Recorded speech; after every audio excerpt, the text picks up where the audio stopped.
दो लड़के एक रहस्यमय गड्ढे को अनजाने में खोज निकालते हैं।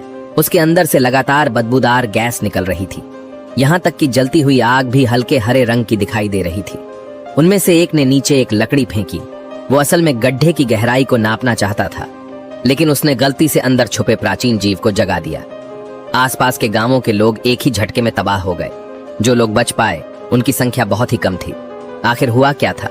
ये कहानी शुरू होती है एक बार जब लड़का बॉबी स्कूल ट्रांसफर होकर आता है, पूरे देश के सबसे मशहूर एलीट स्कूल में। अब वह यहाँ अगले 5 साल पढ़ाई करने वाला है। उसके माता पिता की नजर में यह स्कूल ऊंचे समाज में पहुंचने का सीधा रास्ता था, जैसे कोई मंदिर। शुरुआत में बॉबी भी यही सोचता था, जब तक उसकी मुलाकात नहीं हुई नए रूममेट विलियम से। विलियम ने बताया कि यह स्कूल असल में नरक है जो जमीन पर बनाया गया है। बॉबी को शुरुआत में यह मजाक लगता है। वो पूरे जोश से उद्घाटन समारोह में पहुंचता है, लेकिन वहां अनजाने में उसकी नजर एक सीनियर सुनहरी बालों वाली लड़की पर पड़ती है। वो लड़की से बात करने ही वाला था कि एक सिल्वर हेयर लड़का सामने आकर चेतावनी देता है। यहाँ एक सख्त रैंकिंग सिस्टम है। जूनियर्स सीनियर्स से बात नहीं कर सकते, यहाँ तक कि उन्हें एक नजर तक देखना मना है। सिल्वर हेयर के जाते ही रूममेट विलियम बताता है वो लड़का पीढ़ियों से इस स्कूल में है और अब उसका काम है अनुशासन बनाए रखना। जैसे ही सारे स्टूडेंट्स जमा हो जाते हैं, प्रिंसिपल 2 टीचर्स के साथ भव्य अंदाज में स्टेज पर आते हैं। एक लंबा भाषण देने के बाद असली बात 2 लाइन में थी। पहली, झील में नहाना मना है। दूसरी, जंगल में बिना वजह जाना मना है। लेकिन उधर टीचर हैंक बोरिंग उद्घाटन समारोह में शामिल नहीं होता। वो अकेला जंगल में मॉर्निंग रन पर निकलता है। तभी सामने से तेज धमाका सुनाई देता है। जैसे ही वो देखता है, सामने एक ऊंची और बड़ी बिल्डिंग खड़ी थी जो आसमान को छू रही थी। हैंक हैरान रह जाता है। कुछ ही हफ्तों में उन्होंने एक प्राचीन जल दबाव टावर तैयार कर लिया था, वो भी पूरी तरह। लेकिन दूसरी तरफ प्रिंसिपल अभी भी स्टेज पर मजे से भाषण दे रहे थे। अचानक एक अजीब सा कपड़े पहना हुआ आदमी स्कूल में घुस आया। वो यहाँ का स्थानीय आदिवासी था और बार बार चिल्ला रहा था, तुम लोगों ने मेरा घर उजाड़ दिया है। विन्फा, जो स्कूल में अनुशासन बनाए रखने का जिम्मेदार था, तुरंत आगे बढ़ा और उस आदमी का हाथ पकड़कर उसे सीधे स्कूल से बाहर फेंक दिया। प्रिंसिपल को पता था कि वो आदमी किस बात का विरोध कर रहा था, इसलिए उसने एक बार फिर अपने महान प्रोजेक्ट का जिक्र करना शुरू किया। उसने बताया कि स्कूल की जमीन के नीचे भारी मात्रा में उच्च गुणवत्ता की खनिज संपदा छिपी हुई है। स्कूल की आमदनी बढ़ाने के लिए उसने खुद एक खुदाई टीम को बुलाया और सबसे उन्नत दबाव तकनीक प्रेशर माइनिंग टेक का इस्तेमाल शुरू किया। लेकिन जो बात प्रिंसिपल नहीं जानता था वो ये थी कि भले ही दबाव तकनीक बेहद प्रभावशाली हो, मगर जमीन को जोर से काटने की प्रक्रिया जमीन की संरचना पर बहुत ही खतरनाक असर डाल सकती है। काम शुरू हुए कुछ ही दिन हुए थे कि आसपास एक विशाल गड्ढा सिंकहोल प्रकट हो गया। असल में स्कूल के नीचे बहुत ही जटिल गुफाओं का नेटवर्क छिपा हुआ था। उसी समय एक खोजकर्ता ने रिपोर्ट दी। ऐसा लगता है जैसे नीचे कुछ चीजें चल रही हैं। जिम्मेदार अधिकारियों ने अंदाजा लगाया, शायद चूहों का कोई झुंड होगा, लेकिन फिर भी खुदाई जारी रही। इसी बीच क्लास में बैठे बॉबी ने अचानक जमीन में थोड़ी सी कंपन महसूस की। फिर एक हेलीकॉप्टर उनकी खिड़की के पास से तेज आवाज के साथ उड़ गया। बॉबी के मन में एक अजीब सी बेचैनी भर गई, लेकिन जैसे ही उसने देखा कि वही सुनहरे बालों वाली सीनियर लड़की वहां से गुजर रही थी, उसकी चिंता गायब हो गई। मगर बॉबी की यह खुशी ज्यादा देर टिक नहीं सकी। उसे फिर से उसी सीनियर लड़के ने चेतावनी दी। यहाँ तक कि अनुशासन अधिकारी विनफा खुद क्लास में आकर बॉबी को सजा देने लगा। उसने बॉबी और उसके रूममेट्स को 5 किलोमीटर की दौड़ लगाने की सजा दे दी। विलियम की तबीयत कमजोर थी, वो तो लगभग बेहोश होकर झील में गिर ही पड़ा था। मगर विनफा ने उस पर कोई ध्यान नहीं दिया। स्कूल से 1 किलोमीटर दूर ही वे अभी थे और अगर देर हुई तो नाश्ता छूट जाएगा। बाकी 2 रूममेट्स दौड़ते रहे, लेकिन बॉबी वहीं रुककर विलियम की देखभाल करने लगा। वहीं पर उन्हें एक तेज बदबू महसूस हुई, मानो सीधा सीवेज लाइन से आ रही हो।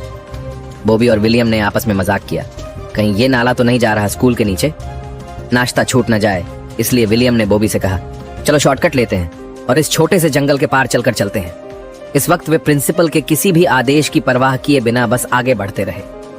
दूर से उन्होंने एक जल दबाव टावर, वाटर प्रेशर टावर देखा। भालू की पूंछ लिखा हुआ था और दोनों काफी चौंक गए। अचानक एक पेट्रोलिंग टीम वहां से गुजरी तो बॉबी और विलियम झट से खुद को झाड़ियों में छुपा लेते हैं। तभी उनकी नजर उस क्षेत्र पर पड़ी जो चेतावनी टेप से घेरा गया था। वो वही जगह थी जहां कुछ ही दिन पहले वो विशाल गड्ढा बना था। हवा में फैली बदबू वही थी जो झील के पास महसूस हुई थी। विलियम ने लाइटर जलाया और देखा कि उसकी लौ हरी रंग की थी। उन्हें शक हुआ कि ये कोई ज्वलनशील गैस है, शायद प्राकृतिक गैस, नेचुरल गैस। वे गड्ढे की गहराई मापने की कोशिश कर ही रहे थे कि अचानक आसमान में अलार्म की आवाज गूंजने लगी। निकला कि जांच टीम ने उनकी मौजूदगी पकड़ ली थी। बॉबी और विलियम डर के मारे दौड़ पड़े। भागते भागते वे एक कैंप कर रहे स्थानीय लोगों के समूह से टकरा गए।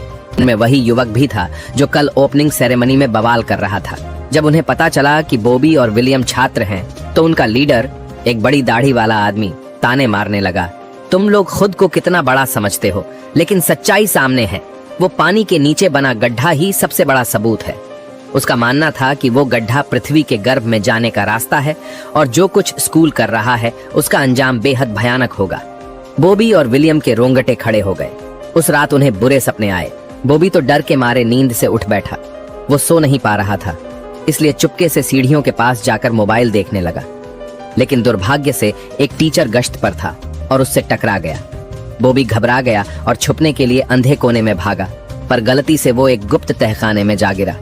सबसे अंदर की दीवार पर एक बंद दरवाजा था जिस पर एक गुमशुदा छात्र का नाम लिखा था।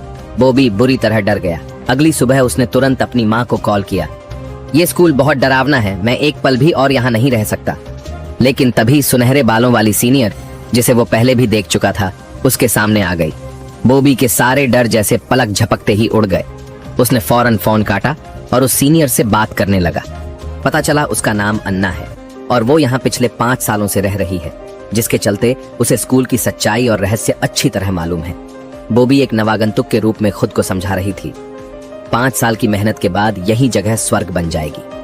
उसके चेहरे पर आत्मविश्वास की मुस्कान थी जो किसी को भी मोहित कर सकती थी। बॉबी का दिल एकदम से धड़कने लगा, लेकिन तभी डिसिप्लिन ऑफिसर यिंगफा अचानक सामने आ गया। उसके हाथ में जलती हुई मोमबत्ती थी और वो बॉबी को चेतावनी देता है कि सीनियर स्टूडेंट्स से बात करना नियमों के खिलाफ है। आखिरकार बॉबी को झील के किनारे तक खदेड़ दिया जाता है। वहाँ यिंगफा फिर से एक जलती मोमबत्ती उसकी तरफ फेंकता है। बॉबी डर के मारे उसे झील की ओर लात मार देता है, लेकिन तभी भीषण धमाका हो जाता है। आवाज इतनी जोरदार थी कि बात सीधे प्रिंसिपल ऑफिस तक जा पहुंची। हालांकि प्रिंसिपल ने इसे केवल छोटे पैमाने की गैस लीकेज बताकर बात को टाल दिया। वो कहता है कि उसने खुद एक्सप्लोरेशन टीम के एक्सपर्ट से पुष्टि कर ली है। लेकिन टीचर हैंक को अब भी चिंता थी। उसे लगता है कि यह सब वाटर प्रेशर माइनिंग का ही नतीजा है। मगर प्रिंसिपल हर बात से इनकार करता है और सारी गलती पुरानी पाइपलाइन पर डाल देता है। बात का रुख घुमाते हुए वह अब बॉबी और यिंगफा पर रूल ब्रेकिंग का इल्जाम लगाता है। सजा यह कि वे इस वीकेंड घर नहीं जा सकते। बॉबी बेहद उदास हो जाता है और जब वो देखती है कि उसकी गोल्डन हेयर वाली सीनियर अन्ना किसी और लड़के से हंसते हुए बात कर रही है, तो उसका दिल टूट सा जाता है। बॉबी और विलियम सोचते हैं कि इस वीकेंड उन्हें स्कूल में ही रहना होगा, लेकिन तभी पूरा टीचिंग बिल्डिंग जोर जोर से हिलने लगता है और अगले ही पल सारी बिजली गुल हो जाती है। अच्छी बात यह थी कि ये वीकेंड का दिन था, इसलिए स्कूल में ज्यादा जूनियर स्टूडेंट्स नहीं थे।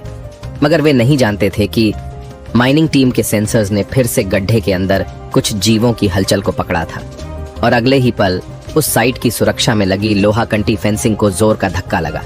इंजीनियर्स जो मौके पर मौजूद थे जान बचाकर भागे, लेकिन तभी उन्होंने देखा कि लोहे का दरवाजा जबरदस्ती तोड़ दिया गया और फिर भयानक राक्षसों का झुंड लोगों पर टूट पड़ा।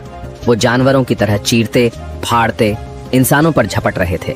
वहीं पास के जंगल में जो स्थानीय निवासी कैंपिंग कर रहे थे, उन्हें भी इन राक्षसों के हमले का सामना करना पड़ा। उनके लीडर, वही दाढ़ी वाला व्यक्ति, ने एक हेलीकॉप्टर को आसमान में उड़ते देखा और तुरंत मदद के लिए चिल्लाया। मगर अगले ही पल वह हेलीकॉप्टर सीधे आसमान से नीचे आ गिरा। स्कूल में दूर बैठे बॉबी ने संयोग से आसमान से गिरता हुआ हेलीकॉप्टर देख लिया। उसका अनुमान था, क्या वो हादसा उसी गहरे गड्ढे के पास हुआ है? हॉस्टल में बैठे बैठे बोर हो रहा था, तो उसने विलियम को साथ लिया और एक्सप्लोर करने निकल पड़ा। तभी सामने 2 परछाइयां दिखीं। वो थीं गोल्डन हेयर वाली सीनियर अन्ना और उसकी बेस्ट फ्रेंड। वो दोनों भी नींद न आने के कारण टहल रही थीं। तो अब चारों लोग मिलकर जंगल की ओर निकल पड़े। लेकिन जब वो लोकल रेसिडेंट्स के कैंप साइट से गुजरे तो सभी के होश उड़ गए। सारे टेंट नष्ट हो चुके थे, लेकिन वहां एक भी इंसान नहीं था। पास ही में नेचुरल गैस एक्सट्रैक्शन टीम का इलाका था, तो सभी ने सोचा कि चलो वहां जाकर देख लेते हैं। रास्ते में उन्हें एक कार मिली। कार की हेडलाइट जल रही थी, लेकिन ड्राइवर कहीं नहीं दिखा। अन्ना ने झाड़ियों में कुछ हलचल देखी। जैसे ही उसने झुककर देखा, एक अजीब सा जीव वहां पड़ा था। अन्ना को वह बहुत प्यारा लगा, मगर तभी वह राक्षसी जीव उछलकर बाहर निकला। घबराहट में अन्ना ने अपनी जैकेट उतारकर उसे लपेटा और धन धन कर पिटाई कर दी, जब तक वह बिल्कुल शांत न हो गया। जब सबको थोड़ा होश आया तो उन्होंने मिलकर चर्चा की कि आखिर ये था क्या। तभी कुछ दूर से भयंकर चीखने की आवाजें आने लगीं। सभी को समझ आ गया कि अब यहाँ रुकना ठीक नहीं। वो तुरंत स्कूल लौटे और प्रिंसिपल को पूरी घटना की रिपोर्ट दी। एक महिला शिक्षक ने उस मरे हुए जीव की बॉडी को ध्यान से देखा। हालांकि वो पहचान नहीं सकी कि ये कौन सी प्रजाति है, मगर शरीर की बनावट देखकर अंदाजा लगाया कि शायद ये कोई मांसाहारी जीव था जो वर्षों से जमीन के नीचे रहता था। अन्ना ने चेतावनी दी, हमें तुरंत पुलिस को बुलाना चाहिए, मगर प्रिंसिपल ने बात टाल दी। वो नहीं चाहता था कि यह मामला बड़ा हो। उसने बस इतना कहा, मैं सोमवार को कीट नियंत्रण विभाग को बुला लूंगा। अन्ना को यह सुनकर गुस्सा आ गया। अगर आप पुलिस नहीं बुला सकते तो कम से कम हमें स्कूल से बाहर जाने के लिए एक गाड़ी तो दिलवा दो। अभी उसकी बात पूरी भी नहीं हुई थी कि बाहर से फिर वही भयानक चीख सुनाई दी। विलियम ने देखा कि बिना लौ वाली आग अब पीली से हरी हो गई थी। वो किसी को कुछ बता भी नहीं पाया कि एक खिड़की के पास बैठा टीचर अचानक राक्षस द्वारा खींच लिया गया। अब सब दहशत में लकड़ी की बेंचों के नीचे छिपने लगे और तभी सबने उस राक्षसी जीव का असली चेहरा देखा। केवल प्रिंसिपल का पालतू कुत्ता बिल्कुल भी नहीं डरा। बाकी सब लोग तेजी से बाहर की ओर दौड़ पड़े। प्रिंसिपल ने फौरन कार स्टार्ट की और निकलने ही वाला था कि अचानक उसे याद आया, उसका प्यारा कुत्ता अभी तक नहीं आया। बॉबी और बाकी लोग इसी बात पर चर्चा कर रहे थे कि क्या हमें रुककर उसका इंतजार करना चाहिए। तभी ऊपर से एक टूटा हुआ शव गाड़ी पर आ गिरा। वो प्रिंसिपल ही था। कोई सोच भी नहीं सकता था कि वो राक्षस पीछा करते करते यहाँ तक आ जाएगा। सामने बैठे बॉबी ने तुरंत एक्सीलरेटर दबाया और गाड़ी को तेजी से मोड़ते हुए बड़ा सा चक्कर लगाया, मगर उस खतरे से पीछा नहीं छूटा। पीछे बैठी अन्ना अब चुप न रह सकी। उसने खुद गाड़ी की कमान संभाली और गति को अधिकतम तक बढ़ा दिया। फिर एक भीषण टक्कर में वो राक्षस सीधा गाड़ी के नीचे आकर एक लिजलिजे मांस के ढेर में बदल गया। बॉबी ने तुरंत सबको चेताया, ये जश्न मनाने का समय नहीं है। कौन जानता है कि ऐसे कितने और राक्षस अभी बाकी हैं। गाड़ी तेजी से स्कूल से बाहर निकल रही थी। तभी अन्ना ने अचानक ब्रेक मार दिया। पूछने पर पता चला उसका भाई अभी स्कूल में ही है। बॉबी को तुरंत याद आया कि उसने पहले एक सीन देखा था। वो आदमी अन्ना का बॉयफ्रेंड नहीं बल्कि उसका भाई था। अब उसके दिल में उत्साह और खुशी की लहर दौड़ गई। भला वो क्या किसी खतरे की परवाह करता। उसने फौरन कहा, चलो अपने जीजाजी को बचाने वापस चलते हैं। स्कूल लौटने से पहले सभी ने स्कूल के स्टोरेज रूम से राक्षसों से लड़ने वाले हथियार जुटा लिए। उधर अन्ना का भाई उस समय senior fancy dress night party में मस्त था और दूर से देख रहा विलियम भी खुद को रोक न सका। सच में सीनियर लोग तो खेलने के उस्ताद हैं। अन्ना को प्रभावित करने के लिए बॉबी फौरन दौड़कर अपने भावी जीजाजी को बचाने गया, मगर किस्मत देखिए, उसे ही उल्टा पकड़ लिया गया और शोपीस की तरह बांध दिया गया। और वहां फिर से आ गया वही हर जगह मौजूद नियमों का रखवाला यिंगफा। उसने बॉबी को फिर चेताया, तुमने स्कूल के नियम तोड़े हैं। तभी कुछ ही सेकंडों में कई राक्षस भीड़ की तरफ झपट पड़े। चीखें गूंज उठी। नाइट पार्टी का माहौल एकदम से नरक बन गया। अन्ना ने इस अफरा तफरी का फायदा उठाया और बॉबी की रस्सियां खोल दी। सभी ने तेजी से वहां से निकल भागा। अभी कुछ ही दूर गए थे कि शोर सुनकर टीचर हैंक भी पहुंच गया, लेकिन उसे कुछ समझ में आता उससे पहले ही एक राक्षस उस पर टूट पड़ा। जैसे ही हैंक जमीन पर गिरा, लंबे बालों वाला छात्र झपटकर राक्षस की छाती को रोक लेता है। बचे हुए छात्रों ने एक साथ हमला कर बहुत जल्दी राक्षस को खत्म कर दिया। सीनियर बहन फौरन बोली, यह जगह अब सुरक्षित नहीं है। और सब लोग दौड़ते हुए वापस स्कूल की गोदाम इमारत में आ गए। बाहर अब हर तरफ डरावने राक्षस ही थे। अब उनके पास दो ही विकल्प थे, या तो बचाव दल का इंतजार करें या किस तरह स्कूल की सीमा से बाहर निकलने की कोशिश करें। जब सब असमंजस में थे, सिल्वर हेयर अचानक हथियार लेकर भीतर आया। उसने सीधे टीचर हैंक को गोली मार दी और तुरंत बोला, मेरे पास एक प्लान है। एक गुप्त सुरंग से हम स्कूल की सीमा से बाहर निकल सकते हैं, लेकिन एक शर्त है, मेरा दुश्मन बॉबी राक्षसों का ध्यान भटकाए। बॉबी भला चुप बैठने वालों में से नहीं था। वो झटपट झपटा और सिल्वर हेयर से भिड़ गया। दोनों में जबरदस्त हाथापाई शुरू हो गई। इसी बीच अन्ना ने हथियार उठाकर सिल्वर हेयर पर गोली चला दी और उसे पीछे धकेल दिया। सिल्वर हेयर खून से लथपथ हो गया, मगर फिर भी बोला, क्या तुम लोग नहीं जानना चाहते कि गुप्त सुरंग कहाँ है? फिर उसने जेब से एक सिग्नल गन निकाली और ट्रिगर दबाने ही वाला था कि खिड़की से दो राक्षस अंदर घुस आए और उसे सीधा दो टुकड़ों में चीर डाला। टीचर हैंक ने अपनी जान की परवाह किए बिना छात्रों को भागने का समय दिया। बॉबी को अचानक एक बात याद आई। स्कूल के बेसमेंट में एक पुरानी सुरंग है। अब उसे यह सोचने का भी समय नहीं था कि क्या सिल्वर हेयर उसी की बात कर रहा था या नहीं। बस एक ही रास्ता था, उस सुरंग में कूद पड़ना। मगर कुछ ही कदम चले थे कि दीवार पर बनी एक रहस्यमयी चित्रकला दिखाई दी और तब उन्हें समझ में आया, ये स्कूल असल में राक्षसों को काबू में रखने के लिए बनाया गया था। ये भूल भुलैया जैसी सुरंगें दरअसल खुद राक्षसों ने बनाई थीं। अब सबके दिमाग में बिजली सी कौंध गई। क्या ये जगह ही राक्षसों का असली ठिकाना है? अब वापसी का कोई रास्ता नहीं बचा था। आंखें बंद करके वे सभी आगे की ओर दौड़ पड़े। तभी सामने एक छाया दिखाई दी। वो था वही लोकल दाढ़ी वाला आदमी। किसे पता था, वो भी कभी इस स्कूल का छात्र था। उसने बताया उसका भाई भी कभी इसी सुरंग में गायब हो गया था। तभी से उसने इन राक्षसों के अस्तित्व को स्वीकार कर लिया था। और खासकर उसे ये भी समझ आया था कि प्रिंसिपल द्वारा की गई गैर जिम्मेदार खुदाई इन राक्षसों के जीवन को पूरी तरह उलट पुलट कर देगी। मगर उसकी चेतावनियां किसी ने नहीं मानी। इसी बीच एक राक्षस अंधेरे से बाहर आ गया। दाढ़ी वाला बुजुर्ग खुद आगे आया और मानो एक जीवित ढाल बन गया। कुछ ही पलों में उसके शरीर पर कई जगह राक्षस के काटने के जख्म बन गए।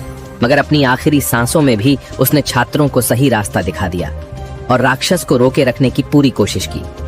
बॉबी और बाकी लोग एक पल भी नहीं रुके, दाढ़ी वाले की दिशा में भागते चले गए।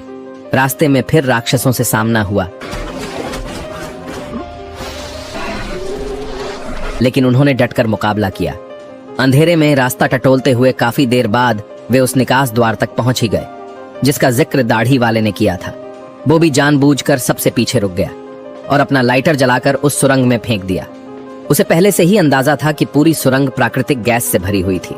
सिर्फ एक चिंगारी और पूरी सुरंग, यहाँ तक कि सभी बर्फ की गाड़ियां, स्लेड्स भी एक जबरदस्त विस्फोट में तबाह हो जाएंगी।